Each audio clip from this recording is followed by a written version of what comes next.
यानी कि आप कह रहे हैं कि जितने महाकुंभ में साधु संत आए थे सब ढोंगी थे? नहीं, ये हम इसको नहीं कहते हैं। ये तो उसी समय में आपको उदाहरण देंगे कि भगवान कृष्ण ने उसमें साफ उसी समय बता दिया था। 80% लोग मांस और मदिरा का सेवन करते हैं और इस पे कोई रोक ठोक नहीं है। सरकार भी बिल्कुल पक्ष में है।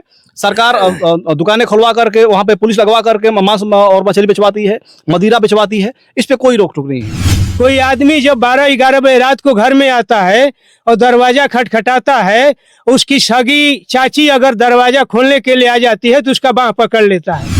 कहीं ना कहीं इनको बलि दिया जाता है, बकरे का बलि, मुर्गा का बलि, जो सुअर होता है इसका भी बलि दिया जाता है। तमाम प्रकार की बलियां दी जाती हैं। तो ये भी तो देवी देवता है और सनातन और हिंदू धर्म के ही देवी देवता है, तो इनको बलि क्यों दिया जाता है? देखिए, ये प्रश्न मांसाहार करना गलत है। नमस्कार, मैं हूं कमलेश और आप देख रहे हैं आधुनिक भारत न्यूज। दोस्तों, इस वक्त हम अपने स्टूडियो पर बैठे हुए हैं और हमारे साथ हैं, देख सकते हैं, जय गुरुदेव अशुद्ध आहार से मुक्त हो और शाकाहारी हो जाएं। ये जय गुरुदेव के अनुयायी हैं और जय गुरुदेव के बताए हुए रास्तों पर जिस प्रकार से आज के डेट में हमारे देश में मांसाहार का जो चलन है बढ़ता जा रहा है। मांसाहार करना, दारू शराब और वगैरह वगैरह चीज़ों को खाना पीना दिन पर दिन बढ़ता जा रहा है। लेकिन इसको रोकने के लिए अगर कोई एक बहुत बड़ा मिशन कोई चलाया तो जय गुरुदेव के माध्यम से, जय गुरुदेव के आश्रम है वहाँ से चालू हुआ और पूरे देश में और नहीं पूरे दुनिया में लोग चारों तरफ इसका प्रचार करते रहे कि मांसाहार कम हो, मांसाहारी न बने, शाकाहारी बने और सनातन धर्म को बचाने का काम करे। आज के डेट में जिस प्रकार से सनातन धर्म और हिंदू धर्म का प्रचार प्रसार किया जा रहा है, लेकिन सिर्फ एक दिखावा है। कहा जाए तो सोशल मीडिया पे अपने आप को हाईलाइट करने का एक बहुत बड़ा ये यंत्र मिल गया है हिंदू और मुस्लिम और सनातन। चूंकि अगर देखा जाए तो पूर्ण रूप से कोई इस धर्म को बचाने के पीछे नहीं है, सब लोग सिर्फ अपने आप को चमकाने के पीछे हैं।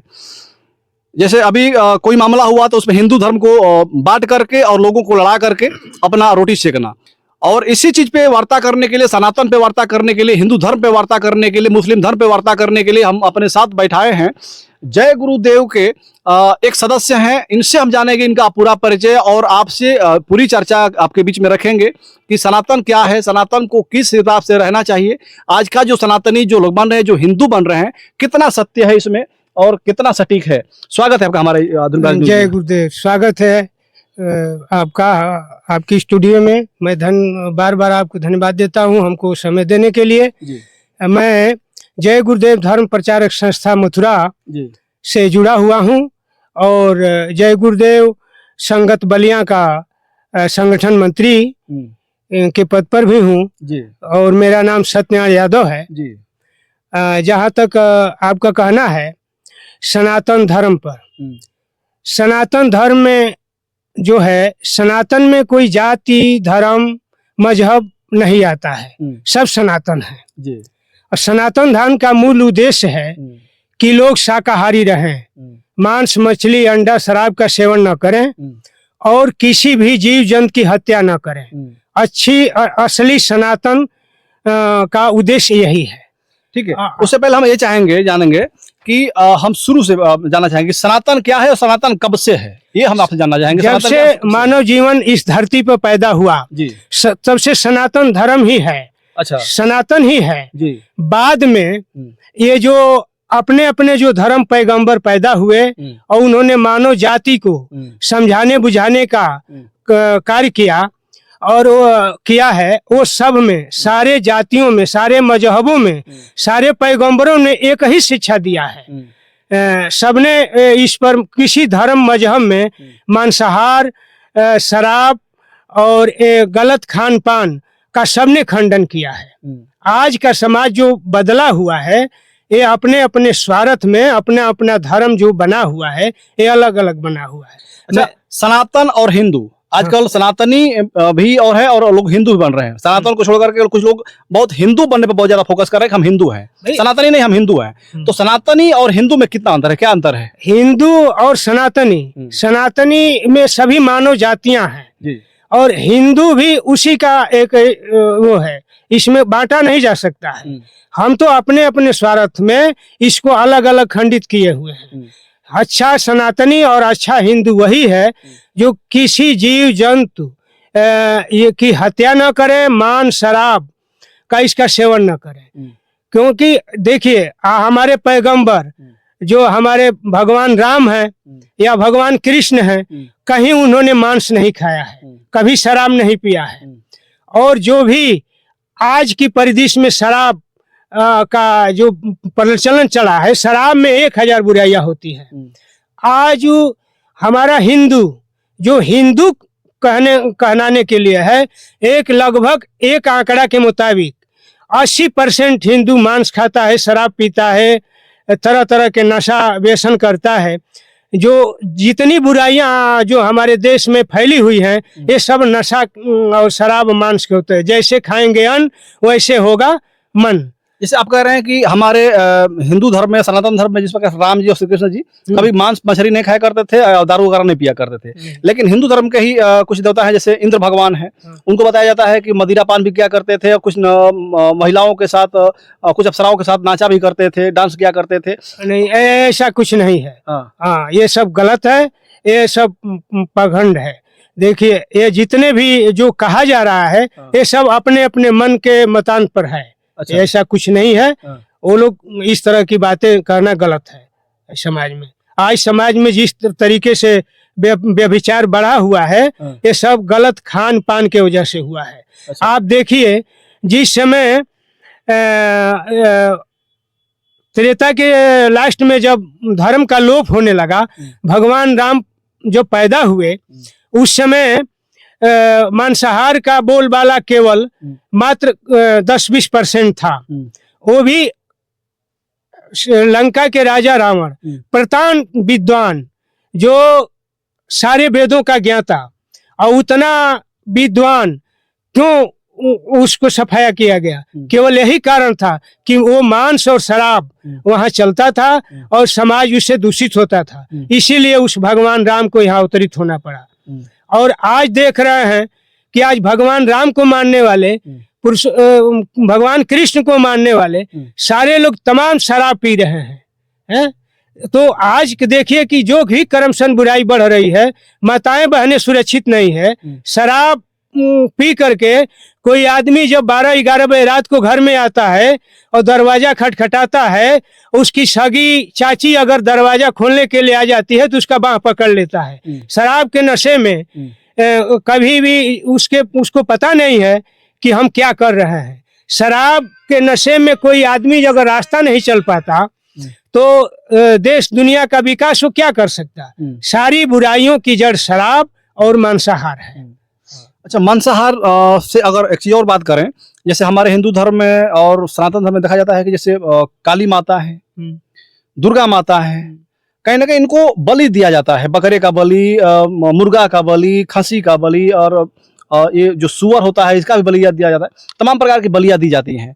तो ये भी तो देवी देवता है और सनातन और हिंदू धर्म के ही देवी देवता है, तो इनको बलि क्यों दिया जाता है? देखिए, मांसाहार करना गलत है तो? ये जो देवी देवता हैं, इनका अलग लोक है। ये जब आध्यात्मवाद में आएंगे, सच्चे सतगुरु की शरण में जब आएंगे, उनसे दीक्षा लेंगे और वो जब आपको इस चीज का दर्शन कराएंगे तो पता चलेगा कि जो काली, दुर्गा, जितने भी 33 करोड़ देवता हैं वो क्या हैं। वो आपके जैसे मनुष्य शरीर में जो मूर्ति पूजा जो जगह जगह बनाया गया है और वहाँ बलियां दी जाती हैं, ये वो लोग मांस नहीं खाते, नहीं, उनका भोजन अलग है, उनका शरीर अलग है। ये आध्यात्मवाद में सच्चे महात्मा के आएंगे तो उसका सब, तो फिर वहाँ पे बलि क्यों देता है? बलि, ये जो धार्मिक पाखंड जो है, अज्ञानता में ये सब बलि चढ़ाई जाती है। क्योंकि वो भी जीव जिसकी हम बलि चढ़ाते हैं, वो भी एक जीवात्मा है, हम भी एक जीवात्मा है। वो खोल में केवल बदल गया है। जैसे साफ लिखा हुआ है कि बड़े भाग्य मानुष तन पावा, कोटि जन्म भटका जब खावा। सूर्य नर मुनि सब लोग इस मानव शरीर को पाने के लिए तरसते हैं। जिस देवी देवता की हम पूजा करते हैं उसको किसी ने यहाँ देखा नहीं है। और जब तक साधना करके किसी महापुरुष से उसका ज्ञान लेकर के जब साधना नहीं करेंगे तो उन्हीं देवी देवताओं का दर्शन नहीं होगा। तो जब वो देवी देवता यहाँ हम देखे नहीं और मूर्ति पूजा बना करके पाखंड को एक जीव की हत्या करते हैं, तो आज जो उसकी मांस हम लोग खाते हैं, ये सरासर गलत है। तो इसके लिए आपका जो जय गुरुदेव संगठन है, इसके लिए क्या करता है? हम लोग उसके लिए, इसीलिए तो बाबा जय गुरुदेव जी महाराज ने इसका प्रचार प्रसार करते हैं कि किसी जीव जंतु की हत्या मत करो। और ये मनुष्य शरीर जो बना है, ये सच्चा मनुष्य मंदिर है। यही सच्चा मनुष्य मंदिर है जिसमें दिवात्मा बैठी हुई है। इसको कभी आप कब्रिस्तान न बनावे, शमशान घाट न बनावे। जो आप दूसरे का मुर्दा मांस खरीद करके और तेल भून डाल करके इसमें जो खाते हैं, तो ये हमारा पेट जो है कब्रिस्तान बन गया इसमें जो हम खाते हैं, तो हमारा शरीर अशुद्ध हो गया। और साफ इसमें लिखा हुआ है कि भजन न हुई है तामस देहा। जब हम मांस मछली इसमें खाएंगे तो हमसे कभी भी किसी देवी देवता की पूजा पाठ नहीं कर पाएंगे। अब ये साफ ही देख लीजिए कि जब नवरात्र का समय आता है, यही आदमी जो मांस मदिरा शराब खाता है 9 दिन के लिए व्रत रखता है। साफ कहता है कि भाई 9 दिन हम कुछ नहीं छुएंगे, हम नवरात्रि व्रत है। तो इसका मतलब वो साफ वही जाहिर करता है कि ये चीज जो है अच्छी नहीं है। फिर 6 महीने के बाद फिर रामनवमी आता है। लेकिन कुछ लोग ऐसे भी हैं, जैसे नवरात्र की बात आ गई तो 9 दिन नवरात्र का व्रत करते हैं और 9वें दिन फिर वही जाकर बलि चढ़ाते हैं। फिर वही लोग जाकर के बलि चढ़ाते हैं। तो ये अज्ञानता का कारण है, ये पाखंड है, ये सरासर गलत है। किसी हमारे बाबा जय गुरुदेव जी महाराज ने 60-70 साल अथक परिश्रम करके सारे मानव जाति को समझाने बताने का कार्य किया कि किसी भी जीव जंतु की हत्या मत करें। जीव हत्या करना महापाप है, क्योंकि ये अदला बदला का देश है और यहाँ अदला बदला सबको देना पड़ेगा। अच्छा, आपका इतना बड़ा संगठन है, तो ऐसे जो लोग जो बलि दे रहे हैं, जो मांस मछली खा रहे हैं, उनके प्रति आंदोलन क्यों नहीं कर रहा है? इतना बड़ा संगठन आपका, पूरे विश्व संगठन आपका है। वो ऐसा है कि आंदोलन करने से, तोड़ फोड़ हड़ताल करने से किसी को सुधर तोड़ फोड़ थोड़ा होता है आंदोलन में। नहीं, आंदोलन उससे नहीं होता है। जो हमारा मिशन है, हमारे पूज्य महाराज जी रात दिन काफिला निकाल करके, छोटे बड़े काफिला निकाल करके, और चाहे हमारे जितने भी जिले के छोटे छोटे प्रेमी हैं, ये सब लोग एक एक गांव को गोद लेकर के, और इस चीज का प्रकाश हमेशा जो अनवरत चल रहा है। हर गांव गांव में इसका प्रचार पड़े, किसी जीव जंतु की हत्या मत करिए। ये मानव जीवन को सफल बनाना है। हर जीवों पर जो है, आज ये मनुष्य शरीर ऐसा दुर्लभ शरीर है कि बड़े भाग से हमको मिला है। हम लोग भी किसी समय उसी जीव जंतुओं में बंद रहे। 84 लाख योनियों में। हिंदू धर्म का कहा जाता है कि सबसे बड़े त्योहारों में से एक त्योहार होता है होली, सनातन धर्म का। और उसी दिन इतने, मतलब हमको लगता है कि हिंदुस्तान के 80% लोग दारू और भांग और गांजे के नशा में होते हैं, और 80% लोग मांस और मदिरा का सेवन करते हैं।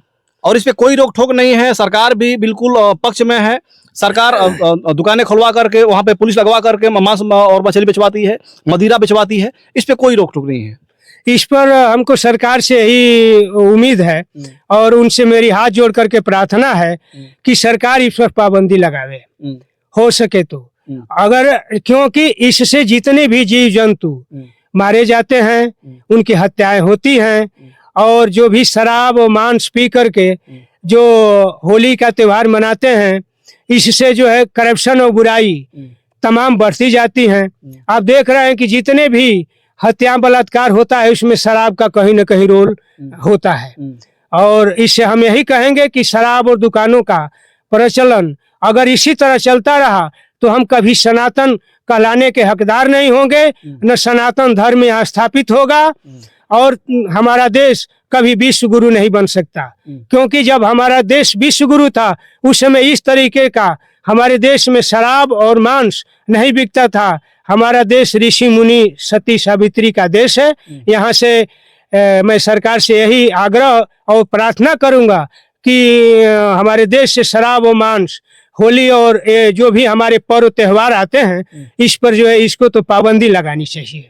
पाबंदी लगानी चाहिए। अच्छा, आपका जो संगठन है हमेशा मांसाहार से दूर रहने की बात करता है, शाकाहारी बनने का प्रचार करता है। योगी जी जो हमारे उत्तर प्रदेश के सीएम हैं, मुख्यमंत्री योगी साहब, इनकी जब सरकार बनी तो आप लोगों के अंदर क्या उम्मीद जगी? कुछ ऐसा उम्मीद हुआ कि एक सनातनी, एक हिंदू और एक संत विचार का एक व्यक्ति अगर मुख्यमंत्री बनता है तो कहीं ना कहीं उत्तर प्रदेश में मांस मछली और मदिरा का जो सेवन करने वाले लोग हैं, इन पर कहीं ना कहीं अंकुश लगाएगा? ऐसा आपके मन में हुआ कभी कि नहीं हुआ? हम लोगों को उम्मीदें तो हर सरकार से अपील होती रहती है। हमारे पूज्य महाराज जी भी प्रधानमंत्री से भी अपील कर चुके हैं इस पर, और चाहे बाबा जी हमारे रहे वो भी बराबर इसका होता है। और हमको मुख्यमंत्री साहब से तो वो बहुत ही बोल्ड मुख्यमंत्री हैं, उनसे हम लोगों की बहुत सारी उम्मीदें हैं। और मुख्यमंत्री साहब तो लहसुन प्याज तक नहीं खाते हैं, लेकिन उनसे तो हमारा यही आग्रह है कि मुख्यमंत्री साहब जो आपका बुलडोजर मकानों गिरानों में जो लगा हुआ है उसका मुंह जो है दूसरी तरफ घुमा दीजिए, और ये जितने शराब की दुकानें हैं, मांस की दुकानें हैं, जितने बुचड़ खाने हैं, इन सबको ध्वस्त कर दीजिए।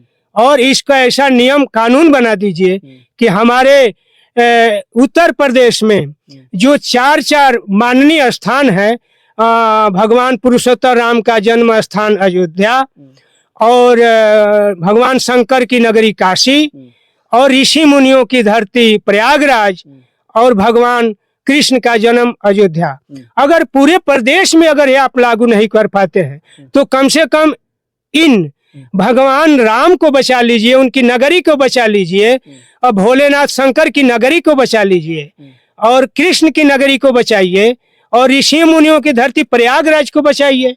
यहाँ तो कम से कम बंद हो जाए। अब अयोध्या का सवाल है, वहाँ जो है हमारे जो राम के अनुयायी हैं, जो उनके पुजारी हैं, सरजू जी में स्नान करते हैं, और उसमें से स्नान किए, 2-2 किलो अंडा खाए, 10-10 बोतल शराब पिए, और आके श्री राम जी का टन टन घंटा बजा रहे हैं। इस पर तो माननीय योगी साहब को मेरा यही प्रार्थना है कि कम से कम इस पर अंकुश लगावें और इसके लिए इसको बंद करावें। जब तक शराब और मांस बंद नहीं होगा, चरित्र का उत्थान नहीं होगा, जैसा खावे अन्न वैसा होवे मन। आप योगी जी से बंद करने का गुहार लगा रहे हैं, और हम देख रहे हैं कि योगी जी अभी सरकारी दुकानों का आवंटन किए हैं, ये शराब की दुकानों का आवंटन हुआ है जिसमें हजारों करोड़ रुपए का नाफा हुआ है सरकार को, और पुलिस लगवा करके दारू शराब बेचवाई जाती है। अभी हम वही बात आपसे कह रहे थे, तो ये बंद क्यों करेंगे? इनको तो फायदा है, सरकार चलाने के लिए अच्छी रकम मिल जा रही है इनको। ऐसा है कि जब जब भी धर्म की हानि होती है और अत्याचार बढ़ता है तो कोई न कोई इस धारा भूमि पर कोई न कोई शक्तियां उत्पन्न होती हैं। उसी कड़ी में हमारे परम संत बाबा जय गुरुदेव जी महाराज अवतरित हुए, और उन्होंने इस शराब मांस और लोगों के चरित्र उत्थान के लिए अपना अलख जगा रहे हैं।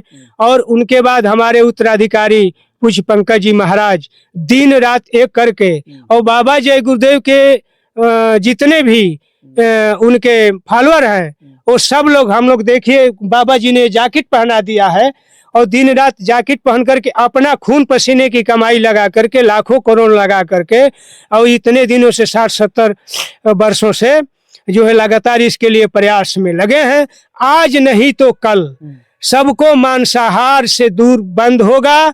इस देश में शराब नहीं बिकेगी, मांस नहीं बिकेगा, सबको शाकाहारी मजबूर होकर के आना पड़ेगा, ये निश्चित है। नहीं तो कुदरत है तैयार खड़ी, आगे तबाही बड़ी बड़ी, सबको कुदरत जो है सफाया कर देगी, और जितने शराबी मांसाहारी जितने लोग हैं सब लोग कुदरत के डंडे से साफ हो जाएंगे।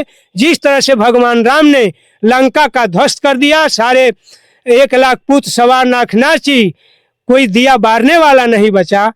और भगवान कृष्ण जब अवतरित हुए तो देखिए कौरवों का पूरा देश में जितने भी 56 करोड़ यदुवंशी थे जो शराब और कबाब के नशे में थे, सबका नाश हो गया। उसी तरह से इसमें भी अवतारी शक्तियाँ आएंगी और इसका नाश कर देंगी। ठीक है, आप भी सनातन धर्म और हिंदू धर्म के कहीं न प्रचारक हैं, और आप जैसे तमाम लोग, बड़े बड़े लोग जैसे महामंडलेश्वर, जगत गुरु, शंकराचार्य, तमाम लोग हिंदू धर्म और सनातन धर्म के प्रचारक हैं।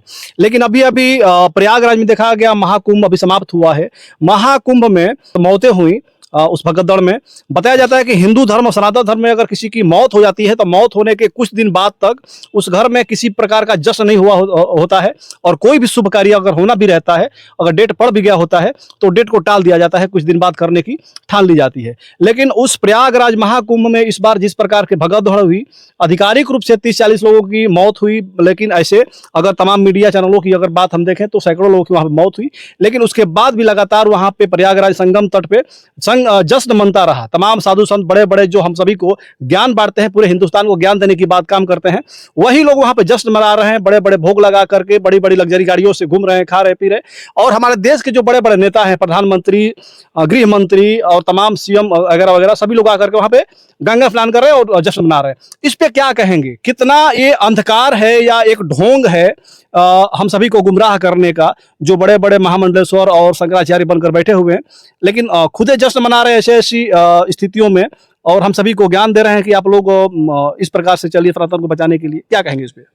देखिए, जो शंकराचार्य, आदि शंकराचार्य ने जो इन पीठों का जो स्थापना किए, वो मानव सुधार के लिए किए और जगह जगह जितने भी ये बने हैं, अगर उनसे मेरी यही आग्रह है, प्रार्थना है कि वो लोग सारे लोग अपना स्थान, अपना मठ छोड़ करके और मानव धर्म के विकास के लिए, मानव के उत्थान के लिए, और शराब मांस जितने भी विकृतियां देश में फैली हुई है, इसको समाप्त करने के लिए उनको आगे आना चाहिए। लेकिन यह जो काम हुआ है, इस पर हम बहुत महात्माओं के विषय में टीका टिप्पणी नहीं करेंगे।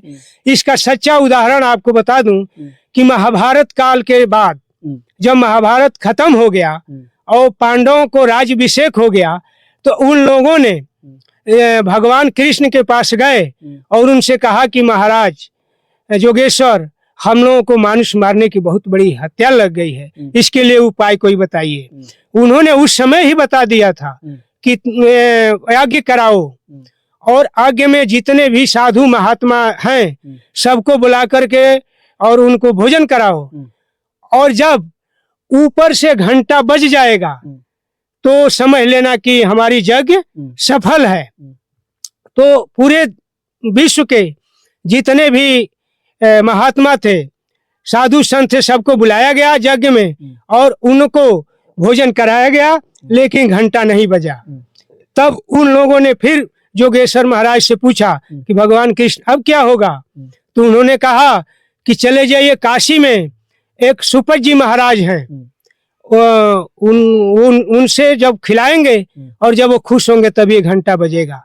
तो जब सुपत जी महाराज गए, इनको लिवा करके गए, और जब इन्होंने भोजन जो ही उठाया सो ही घंटा ऊपर की आसमानी आवाज में बजने लगा। तो इसके बाद उन्होंने पूछा कि हुजूर, हम लोगों ने इतने सारे लाखों लाख साधु महात्माओं को, हमने एक से एक वरिष्ठ लोगों को धरती पर किसी को नहीं छोड़ा, और सबको को बुला करके हम लोगों ने खिलाया और घंटा नहीं बजा, तो ये कौन लोग थे? तो उन्होंने उसी समय इसका प्रत्यक्ष प्रमाण मिलता है कि उन्होंने उसी समय कहा कि ये सब ढोंगी थे, महात्मा एक वही थे जो सुपत जी महाराज है। यानी कि आप कह रहे हैं कि जितने महाकुंभ में साधु संत आए थे सब ढोंगी थे? नहीं, ये हम इसको नहीं कहते हैं, ये तो उसी समय में आपको उदाहरण देंगे कि भगवान कृष्ण ने उसमें साफ उसी समय बता दिया था कि ये लोग क्या है। तो हमको नहीं कहना है, अपने तरफ से हम कुछ नहीं कह रहे हैं, ये सब उसी समय उन्होंने इसका डिकेट कर दिया था। तो आज तो कलयुग है, तमाम संस्थाएं चल रही है, सब में मांसाहार, बड़े बड़े तो ऐसे ऐसे मठाधीश बैठे हैं जो कहते हैं कि भाई तुम कुछ भी खाओ, मांस खाओ, शराब खाओ, पियो, सब कुछ करो, दान दक्षिणा दो, हम पार कर देंगे, मरने के बाद सब पार करने का ठिका ले रखे हैं। तमाम संस्थाएं चल रही हैं, तो उनके विषय में हमको कुछ नहीं कहना है। हमको अपने मिशन पर कहना है कि जो हमारा मिशन है कि भाई पूरे मानव जाति के लिए, उत्थान के लिए सबसे अच्छा यही है कि सब लोग शाकाहारी हो जाएं और किसी अच्छे संत महात्मा की शरण में जाकर के ज्ञान प्राप्त करें। तो ये सत्यनारायण यादव जी हैं और ये जय गुरुदेव के प्रचारक हैं। मांसाहारी न हो आप, शाकाहारी बने, इसके प्रचारक हैं। लास्ट में हम चाहेंगे कि एक संदेश देकर के इस वीडियो खत्म किया जाए। संदेश इनके द्वारा हम दिलवाएंगे आप सभी देशवासियों को कि होली आ रही है और इसमें होली में आपको किस प्रकार से होली मनानी है, इसके लिए क्या संदेश देंगे। बहुत एक बड़ा त्योहार है हमारे हिंदू धर्म का और सनातन धर्म का। हाँ, इसमें सब लोग आपस में होली का त्योहार साधु संतों महात्माओं ने इसलिए रखा था कि हम लोग आपस में एक दिन के लिए आपस में रंग गुलाब अबीर से मिल करके गले मिल करके हम एक दूसरे से गले मिलते हैं, और पूरे साल में जो भी हमारे अंदर एक दूसरे से कटुता हो गई है, जो भी हो जाता है, बातों बातों में टकराव हो जाता है, उसको भुलाने के लिए बड़ों से आशीर्वाद प्राप्त किया जाता है, एक दूसरे से अपनी माफी मांगी जाती है गलती सही की। ये त्योहार इसलिए मनाया जाता है। अब ये नहीं कि हम शराब पी लें, गांजा पी लें, कहीं नाली में उल्टे कहीं कहीं मिले, और कितने पशु पंछियों का मुर्दा मांस खा करके खुद कुबुद्धि हो जाए, तो इसे होली और किसी भी त्योहार का कोई माने मकसद नहीं रह जाता है। माने होली और कोई भी त्योहार जो ऋषि मुनियों ने रखा था, उसका रखने का उद्देश्य दूसरा था, जो आज हम लोग रास्ता भटक गए हैं। और सबको हमारा यही अपील और प्रार्थना है कि बाबा जी का कहना है शाकाहारी रहना है। शाकाहारी कौन बनेगा? जो जीवों पर दया करेगा। तन मन करता कौन खराब? अंडा मछली मांस शराब। हिंदू मुस्लिम सिख ईसाई हो जाएं सब शाकाहारी। बाबा जय गुरुदेव जी महाराज का कहना है शाकाहारी रहना है। हाथ जोड़कर विनय हमारी, हो जाए सब शाकाहारी। जय गुरुदेव। जय गुरुदेव। तो आप लोग इनकी बातों से कितना सहमत है? इनकी बातों को सुन करके आपका राय क्या होगा? हमारे कमेंट बॉक्स में अपनी राय देने की जरूर कष्ट करिएगा। हमारे फेसबुक पे देख रहे हैं तो फॉलो करिएगा, और यूट्यूब पे देख रहे हैं सब्सक्राइब करिएगा। बाकी वीडियो खत्म करना चाहेंगे। जय हिंद, जय भारत।